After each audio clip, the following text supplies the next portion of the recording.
Carl Levin is the senior senator from the state of Michigan. He was first elected to the U.S. Senate in 1978, and he's been one of the driving forces and recognizable leaders in the Senate for years. He chairs the Senate Armed Services Committee and serves on the Committee for Homeland Security and Government Affairs and the Committee on Small Business and Entrepreneurship. He's also an ex officio member of the Select Committee on Intelligence. The senator has always been an enthusiastic supporter of new technologies and innovation. Of course, representing the state of Michigan, he is a supporter of the automobile industry, and it's been very important to him, and he is particularly supportive of electric vehicles, electric cars and trucks. He's also been a great supporter of the utility industry. He understands that it does take power in order to move the economy and to keep it going. So it's my great pleasure to introduce a good friend of mine, Senator Carl Levin from Michigan. Tony, thank you. Timing's a little bit tight for you, I'm afraid. Get you nervous or not? Thank you so much, Tony, for your great introduction, your friendship, and all the great work that you do at DTE. And let me also thank the folks at the Institute for Electric Efficiency and the Edison Foundation and others who are active in this effort and who invited me to spend a few minutes with you here today. They are working real hard in doing anything they can do to promote a better energy future for this country, and this is particularly hard work these days. The politics of the moment have placed some high barriers in front of those who seek that better energy future. In this moment, a host of factors have created intense and often conflicting pressures on us as we seek the best path forward. To list just some of those factors: the need to reduce unemployment and encourage economic growth, global economic competition, climate change, the budget deficit, and national security. Each one of these factors gives us reason to pursue a policy that encourages innovation and a shift in how we think about energy in general, and specifically in how we think about energy for transportation. There are plenty of folks in Washington who right now argue that the answer to energy policy questions is simple. Just simply let the market decide. Keep government out. Cheap oil will return. Rely on it. They argue that government has no role in regulating the energy economy to encourage conservation, and no responsibility to invest in technology and alternatives to fossil fuels. The many defenders of the status quo on energy and transportation policy would all like us to believe that our best course is to leave these decisions simply to the marketplace. But such a path would utterly miss the opportunity of the moment. It would ignore significant progress that we've already made and would lead us towards eventual disaster, environmentally, economically, and technologically. Now, so let me explain why I believe policies that provide government support and encouragement for developing energy technologies are vital. The most urgent policy problem that we face in 2011 is the need to create jobs and to grow the economy. We managed to stave off depression in 2009, but barely. And the rebound has not been fast enough to create the jobs that we need. This is, I believe, one of the most compelling arguments for a robust public-private partnership in energy policy, especially when it comes to vehicles. All across my state of Michigan, companies are gearing up to begin producing the batteries and the other components that will power the plug-in hybrids that are the next generation of auto technology. These facilities will bring tens of thousands of jobs to Michigan and the rest of the nation. And these factories are being built in significant part because of the $2 billion in grants that we included in the Recovery Act to help get them started. These factories are a forceful rebuttal to those who argue against public investment in this field, people who label that this is industrial policy. In the not too distant past, that label, industrial policy, was the kiss of death for any proposal. That's an ideological hang-up that we've now overcome. And we have to keep it that way, because our global competitors are unburdened by such hang-ups.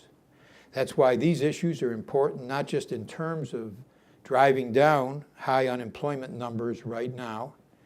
A public-private partnership to encourage innovation would be vital even if we were doing well economically today, because without it, we will do very poorly tomorrow. You would better believe that China, India, South Korea, and our other global competitors are making these kinds of investments. Leaders in those countries recognize both the long-term potential of electric vehicles and government's pivotal role in helping to get it off the ground. A hands-off approach in which the market makes all the decisions and government plays little or no role would hand the electric vehicle future to China and those other competitors. We simply cannot win this global effort without the full partnership of government in the game. The reality of climate change also gives us powerful incentives to go electric. Reducing carbon emissions is an imperative, and our regulatory and technology policies should seek to reduce them. Those who believe hands-off policies on controlling emissions are the way to go should spend some time in the smog cities of India and China. There's also a national security imperative. We need look no farther than the recent chaos in Libya and the impact it has had on oil prices to understand that no amount of drilling for oil, here or anywhere else, can free us from the tyranny of oil. So long as transportation and other sectors of the economy are fueled by oil, the threat of price spikes and supply disruptions will hang over our economy. The greater our dependence on oil, the more likely our military involvement in the parts of the world that produce it. And the greater our freedom from oil, the greater our freedom to follow security policy based on fundamental interests and not just on protecting the flow of oil. Now, others will tell you we can't do these things because we can't afford them. We're told that the budget deficits that we face demand massive cuts in our research and support for advanced automotive technologies. Recently, when the House Republicans approved a bill that would fund the government for the rest of this fiscal year, they cut nearly $900 million from the president's request for research and development of renewable energy and energy efficiency. Such a cut would wave a white flag of surrender to our global competitors, who will be sure to take advantage of our lack of engagement on electric vehicles and other emerging energy technologies. To those who say we can't afford to make these investments, I would answer that we can't afford anything other than those investments. So if the philosophical case for an aggressive private-public energy partnership and policy is clear, what forms should that policy take? And let me wrap up with a couple examples of what I think we should be doing in the months and years ahead. First, vigorous support of cutting-edge research is critical. The progress that we've made in bringing electric vehicles from the lab to the showroom is impressive, but it's also just a tantalizing taste of what is possible.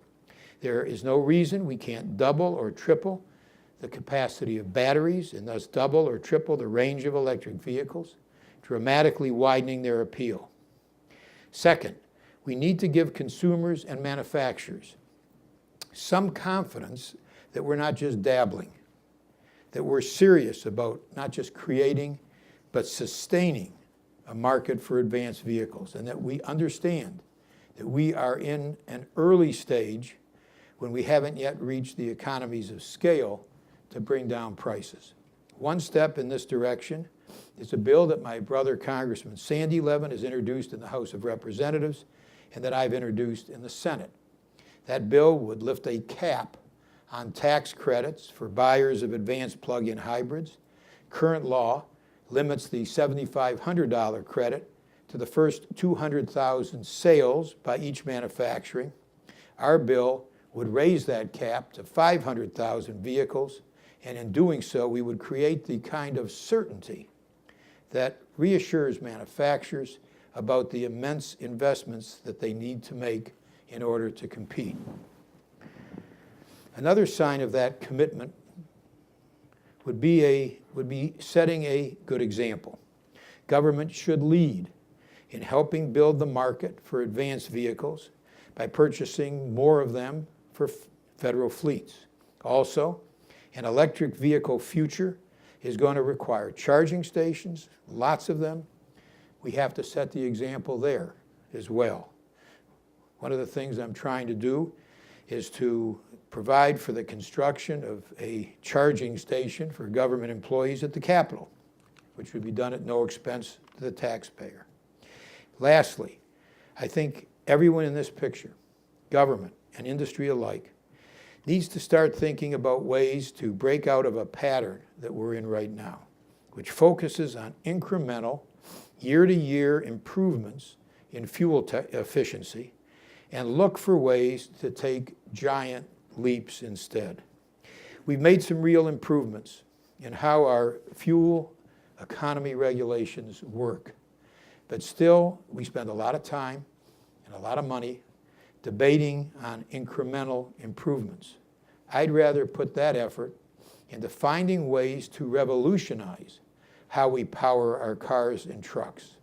I think we can give up some of the year-to-year gains which are made at great expense and after difficult pitched battles, and instead focus on bigger, bolder, long-term improvements.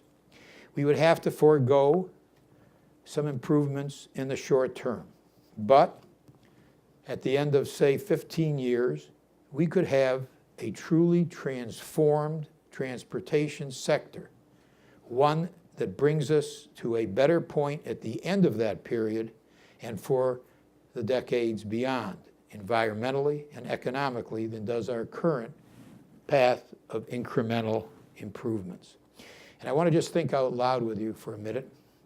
The current agreement on fuel economy standards ends in 2016. What if we agreed today that instead of continuing along the same road as our current fuel economy rules provide for us, when this agreement expires, that we would do something else, that we would decide today that, say, 15 years from now, that the entirety of certain classes of vehicles be made up of plug-in hybrids or all-electric vehicles or fuel cell vehicles and other alternatives to oil. Such a goal would require a big commitment, a true private-public partnership in research, development, and the infrastructure needed to support that level of electric vehicles. It would also require the environmental community to give up on smaller improvements over that 15-year period, but in exchange, what they would get would be a big gain, a permanent gain at the end of such a period. And that would be classes of all electric vehicles. Now, such a requirement or mandate would touch off a 15-year burst of innovation in batteries and electric drives. This is a controversial idea, I know, because I bounced it on a few of my closest friends, including many within the auto industry. But we haven't avoided controversy with the current way of doing business, and all that controversy hasn't made a big dent in our oil consumption. We have to be willing to think and talk about this kind of an approach, I believe, and to do so without fear that we will be misconstrued or that we who want to think in these kind of novel ways will somehow or other be castigated for doing so. We should not fear that. We should welcome it. This is a controversial idea, but again, it's worth, I believe, pursuing because it is the way I think that we can truly transform the automobile. What we can't do is to give up on the gains that we've already made. We cannot reverse policies that are working. The strides that our auto industry has made are extraordinary. The vehicles that they've created in this first generation of an electric car future are first class.